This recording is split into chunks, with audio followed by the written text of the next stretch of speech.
ಇನ್ನು pro tem speaker ಆಗಲ್ಲ ಅನ್ನೋ ಒಂದು ಹಿನ್ನೆಲೆಯಲ್ಲಿ ಶಾಸಕ ಟಿ.ಬಿ. ಜಯಚಂದ್ರ ಹೇಳಿಕೆಯನ್ನು ಕೊಟ್ಟಿದ್ದಾರೆ. ಮತ್ತೊಂದು ಕಡೆ ಸಚಿವ ಸ್ಥಾನ ಸಿಗದಿದ್ದಕ್ಕೆ ಅವರು ಅಸಮಾಧಾನವನ್ನು ಕೂಡ ವ್ಯಕ್ತಪಡಿಸ್ತಾ ಇರುವಂಥದ್ದು. ಗೆಜೆಟ್ ನೋಟಿಫಿಕೇಶನ್ ವಿಧಾನಸಭೆ ಕಾರ್ಯದರ್ಶಿ ಕರೆಯನ್ನು ಮಾಡಿದರು. ನಾನು ಪ್ರೋಟೆಮ್ ಸ್ಪೀಕರ್ ಆಗಲ್ಲ ಅಂತ ಹಿರಿಯ ಶಾಸಕರು ಹೇಳಿಕೆಯನ್ನು ಕೊಟ್ಟಿದ್ದಾರೆ. ಸ್ಪೀಕರ್ ಹುದ್ದೆ ನೀಡಿದ್ರೆ ನೋಡೋಣ ಅಂತ ಅವರು ಹೇಳಿಕೆಯನ್ನು ಕೊಟ್ಟಿರುವಂಥದ್ದು. CM ಡಿ.ಕೆ. ಶಿವಕುಮಾರ್ ಮನಸ್ಸು ಒರೆಸುವಂತಹ ಸಾಧ್ಯತೆ ಕೂಡ ಇದೆ. ಇನ್ನು ಟಿ.ಬಿ. ಜಯಚಂದ್ರ ಒಪ್ಪದಿದ್ರೆ ಹಂಗಾಮಿ ಸ್ಪೀಕರ್ ಕೂಡ ಬದಲಾವಣೆ ಸಾಧ್ಯತೆ ಇದೆ ಅಂತ ಹೇಳಲಾಗ್ತಾ ಇದೆ. ಅಂದರೆ R.V. ದೇಶಪಾಂಡೆ ಬದಲು KG ಬೋಪಯ್ಯರನ್ನ ಮಾಡಲಾಗಿತ್ತು ಪ್ರೋಟಮ್ ಸ್ಪೀಕರನ್ನು. ಇದನ್ನು ವಿರೋಧಿಸಿ ಕಾಂಗ್ರೆಸ್ ಕೋರ್ಟ್ ಮೊರೆ ಕೂಡ ಹೋಗಿತ್ತು. ಇನ್ನು ಕರ್ನಾಟಕದಲ್ಲಿ ಪ್ರೋಟಮ್ ಸ್ಪೀಕರ್ ಸ್ಥಾನ ಒಪ್ಪದಂತಹ ಒಂದು ಬೆಳವಣಿಗೆ ಕೂಡ ನಡೆದಿದೆ. ಇನ್ನು ದೇಶದ ಇತಿಹಾಸದಲ್ಲೇ ಇದು ಮೊದಲ ಪ್ರಕರಣ ಅಂತ ಹೇಳ್ಬೋದು. ಇನ್ನು ಪ್ರೋಟಮ್ ಸ್ಪೀಕರ್ ನಾನು ಆಗಲ್ಲ ಅನ್ನೋ ಒಂದು ಆ್ಯಂಗಲಲ್ಲಿ ಹಿರಿಯ ಶಾಸಕ ಜಯಚಂದ್ರ ಹೇಳಿಕೆಯನ್ನು ಕೊಟ್ಟಿದ್ದಾರೆ.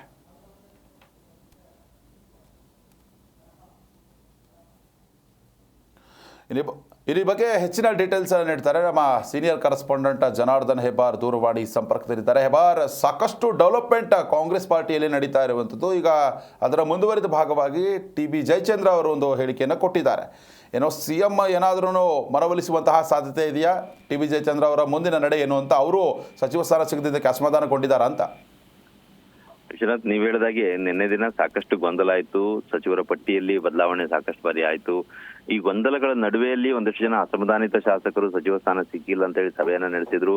ಇದೆಲ್ಲದರ ನಡುವೆ ಪ್ರೋಟಮ್ ಸ್ಪೀಕರ್ ಅಂದ್ರೆ ಹಂಗಾಮಿ ಸ್ಪೀಕರ್ನ ಆಯ್ಕೆ ಮಾಡ್ಬೇಕಾಗಿತ್ತು. ಯಾಕಂತಂದ್ರೆ ಸ್ಪೀಕರ್ ಆಗಿದ್ದಂತ ಖಾದರ್ ಅವರು ಸಚಿವರಾಗಿದ್ದಾರೆ, ಡೆಪ್ಯೂಟಿ ಸ್ಪೀಕರ್ ಆಗಿದ್ದಂಥವ್ರು ಲಮಾಣಿ ಅವರು ಕೂಡ ಈಗ ಸಚಿವರಾಗಿದ್ದಾರೆ. ಹೀಗಾಗಿ ಯಾರು ಕೂಡ ಇಲ್ಲ. ಇದರ ಕಾರಣಕ್ಕಾಗಿ ಪ್ರೋಟಮ್ ಸ್ಪೀಕರ್ ಹಂಗಾಮಿ ಸ್ಪೀಕರ್ನ ನೇಮಕ ಮಾಡಬೇಕಾಗಿದೆ. ಯಾಕಂದ್ರೆ ನೂತನ ಸ್ಪೀಕರ್ನ ಆಯ್ಕೆ ಮಾಡಬೇಕು, ಪ್ರಮಾಣ ವಚನ ಬೋಧಿಸಬೇಕು, ಇದೆಲ್ಲವೂ ಕೂಡ ಇರುವಂತಹ ಸಂದರ್ಭದಲ್ಲಿ ಪ್ರೋಟಮ್ ಸ್ಪೀಕರ್ ಬೇಕಾಗತ್ತೆ.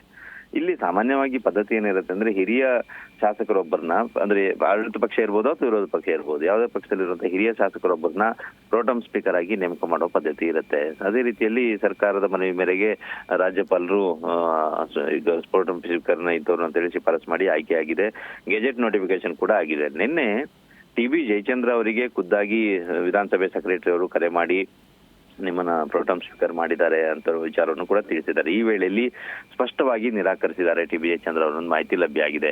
ಯಾವುದೇ ಕಾರಣಕ್ಕೂ ನಾನು ಪ್ರೋಟಮ್ ಸ್ಪೀಕರ್ ಆಗಲ್ಲ ಅಂತ ಒಂದು ವಿಚಾರವನ್ನ ಹೇಳಿದ್ದಾರೆ. ಅದಕ್ಕೆ ಕಾರಣಗಳು ಹಲವು ಇದಾವೆ. ಒಂದ್ ಕಡೆಯಲ್ಲಿ ಅವರಿಗೆ ಸಚಿವ ಸ್ಥಾನ ಸಿಕ್ಕಿಲ್ಲ ಅನ್ನೋ ಬೇಸರ ಆದ್ರೆ, ಇನ್ನೊಂದ್ ಕಡೆಯಲ್ಲಿ ಹಿರಿಯ ಶಾಸಕ ಇದ್ದಾಗ್ಯೂ ಸಹಿತ ಪ್ರೋಟಮ್ ಸ್ಪೀಕರ್ ಯಾಕೆ ನೇರವಾಗಿ ಸ್ಪೀಕರ್ನಾಗೆ ಆಯ್ಕೆ ಮಾಡಬಹುದಿತ್ತು, ಸರ್ಕಾರ ಆ ನಿಟ್ಟಿನಲ್ಲಿ ಯೋಚನೆ ಮಾಡ್ಲಿಬೇಕಿದ್ರೆ ಅನ್ನೋ ಒಂದು ವಿಚಾರವನ್ನು ಕೂಡ ಹೇಳಿದ್ದಾರೆ.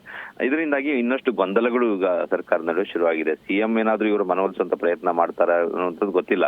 ಯಾಕಂದ್ರೆ ಕಾಂಗ್ರೆಸ್ ಹೈಕಮಾಂಡ್ ಈಗಾಗಲೇ ಹೇಳಿದೆ, ಯಾರೆಲ್ಲ ಅಸಮಾಧಾನಿತರಿದ್ದಾರೋ ಅವರಿಗೆ ಒಮ್ಮೆ ಮನವೊಲಿಸುವ ಪ್ರಯತ್ನವನ್ನು ಮಾಡಿ, ಇಲ್ಲ ಅಂತಂದ್ರೆ ಸುಮ್ಮನಾಗ್ಬಿಡಿ, ಅವ್ರ ಪಾಡಿಗೆ ಅವ್ರನ್ನ ಬಿಡಿ, ರಾಜೀನಾಮೆ ಕೊಡ್ಲಿ ಶಾಸಕ ಸ್ಥಾನಕ್ಕೆ ಅನ್ನೋ ವಿಚಾರವನ್ನು ಕೂಡ ಕಾಂಗ್ರೆಸ್ ಹೈಕಮಾಂಡ್ ಹೇಳಿದೆಯಂತೆ. ಈ ಹಿನ್ನೆಲೆಯಲ್ಲಿ ಸ್ವಲ್ಪ ಖಡಕ್ ಆದ ನಿರ್ಣಯವನ್ನು ಕೂಡ ಹೈಕಮಾಂಡ್ ತೆಗೆದುಕೊಳ್ಳುತ್ತೆ ಅನ್ನೋ ಕಾರಣಕ್ಕಾಗಿ ಶಾಸಕರ ಇದಕ್ಕೆ ಬಗ್ಗಬಹುದು ಅನ್ನೋ ನಿರೀಕ್ಷೆಯಲ್ಲೂ ಕೂಡ ಇದೆ.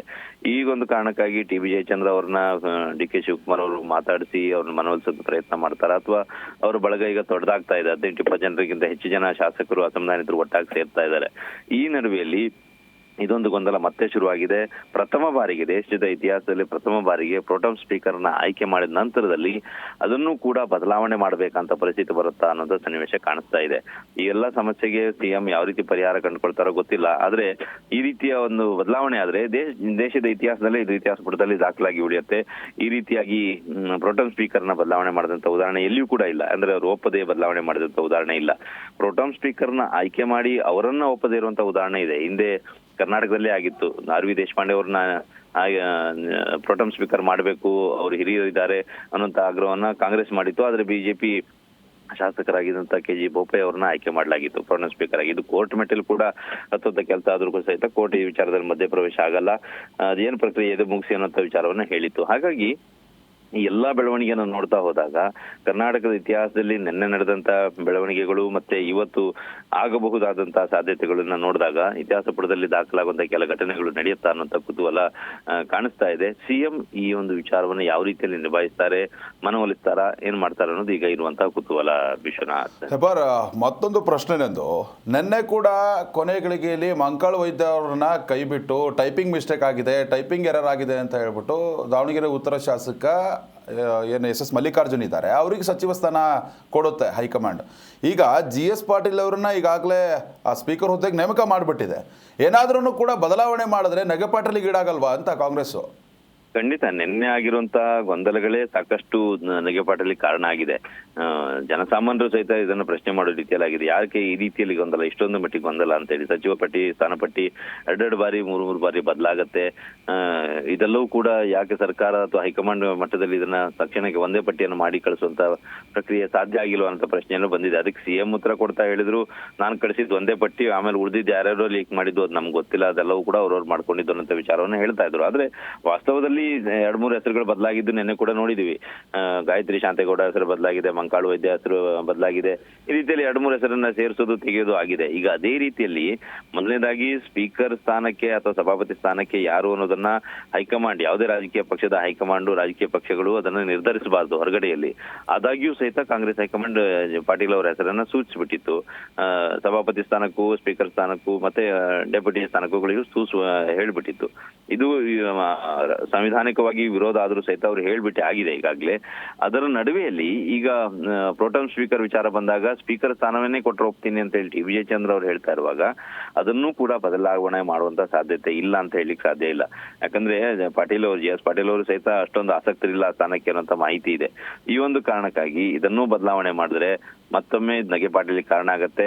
ಎಲ್ಲವೂ ಕೂಡ ಗೊಂದಲಮಯ. ಇದು ಯಾರ್ದು ಮುಖ್ಯಮಂತ್ರಿಗಳ ಹಿಡಿತದಲ್ಲೂ ಇಲ್ಲ ಅಥವಾ ರಾಜ್ಯದಲ್ಲಿ ಹಿಡಿತದಲ್ಲಿಲ್ಲ. ಹೈಕಮಾಂಡ್ ಈ ವಿಚಾರದಲ್ಲಿ ಸಂಪೂರ್ಣ ಹಿಡಿತ ಸಾಧಿಸಿ ಪದೇ ಪದೇ ಬದಲಾವಣೆ ಮಾಡುತ್ತೆ ಅನ್ನೋಂಥ ಮಾತುಗಳು ಬರುತ್ತೆ. ಕಾಂಗ್ರೆಸ್ ಮೇಲೆ ಬಹಳ ದೊಡ್ಡ ಗಂಭೀರವಾದಂತಹ ಆರೋಪ ಕೂಡ ಬರುತ್ತೆ.